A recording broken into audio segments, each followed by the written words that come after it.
Well today മീഡിയയിലേക്ക് എല്ലാവരെയും സ്വാഗതം ചെയ്യുന്നു. നമ്മൾ ഈ പ്രത്യേകിച്ച് വേദപുസ്തകത്തിലെ ചില വചനവുമായി കണക്ട് ചെയ്തുള്ള ചിന്തകളാണ് ഞാൻ പറയുന്നത്. നാം പലപ്പോഴും ചിലർ ചിന്തിക്കും എല്ലാ വിഷയങ്ങൾക്കും മറുപടി കിട്ടുമോ, നാം പ്രാർത്ഥിക്കുന്ന എല്ലാ വിഷയങ്ങൾക്കും മറുപടി കിട്ടുമോ? അത് നമ്മുടെ വിഷയമല്ല, അവതരിപ്പിക്കുക എന്നുള്ളതാണ്. ഗവൺമെൻറ്റിൻ്റെ മുമ്പിൽ വിഷയങ്ങളെ സബ്മിറ്റ് ചെയ്യുന്നവർ നമ്മുടെ സ്വർഗീയ ഗവൺമെൻറ്റിൻ്റെ മുമ്പിൽ കാര്യങ്ങളെ അവതരിപ്പിക്കുകയാണ്. നമ്മളൊരു മെസ്സേജ് സെൻഡ് ചെയ്യുന്ന പോലെ അയക്കുകയാണ്. ആ പ്രാർത്ഥനാ വിഷയം പിന്നെ നമ്മുടെ ജീവിതത്തിൽ അത് പ്രാവർത്തികമാകുന്ന എങ്ങനെയെന്നറിയോ? യോഹന്നാന്റെ ലേഖനത്തിൽ പറയുന്നുണ്ട്, നാം അവനോട് അപേക്ഷിക്കുന്നതൊക്കെ അവൻ്റെ ഹിതപ്രകാരം അപേക്ഷിക്കുമ്പോൾ അക്കോർഡിംഗ് ടു ഹിസ് വിൽ നമുക്ക് we have such confidence he hears us. അവൻ നമ്മളെ കേൾക്കുന്നു എന്നുള്ളൊരു ധൈര്യമാണ്. ആ ധൈര്യം നമുക്കുണ്ടെങ്കിൽ നമ്മളൊരു വിശ്വാസം വരും.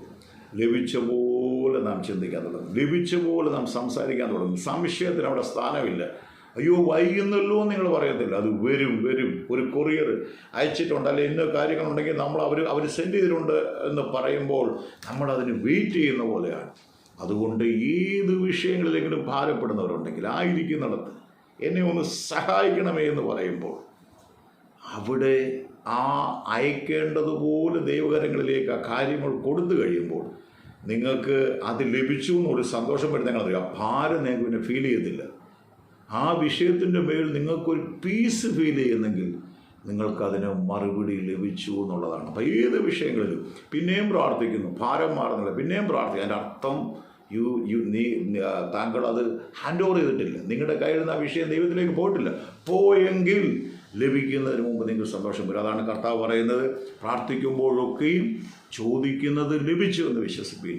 അതുകൊണ്ട് ആ വിഷയത്തിൻ്റെ മേൽ ഒരു പീസ് നിങ്ങൾക്ക് കിട്ടുന്നില്ലെങ്കിൽ നിങ്ങൾ ആരെയാണ് വിശ്വസിക്കുന്ന ആ വ്യക്തിയുടെ കരങ്ങളിൽ കൈമാറിയിട്ടില്ല. പൗലോസ് പറഞ്ഞൊരു വാക്കുണ്ട്, ഞാൻ ആരെ വിശ്വസിച്ചിരിക്കുന്ന അറിയുന്നു, അവൻ എൻ്റെ ഉപനദി.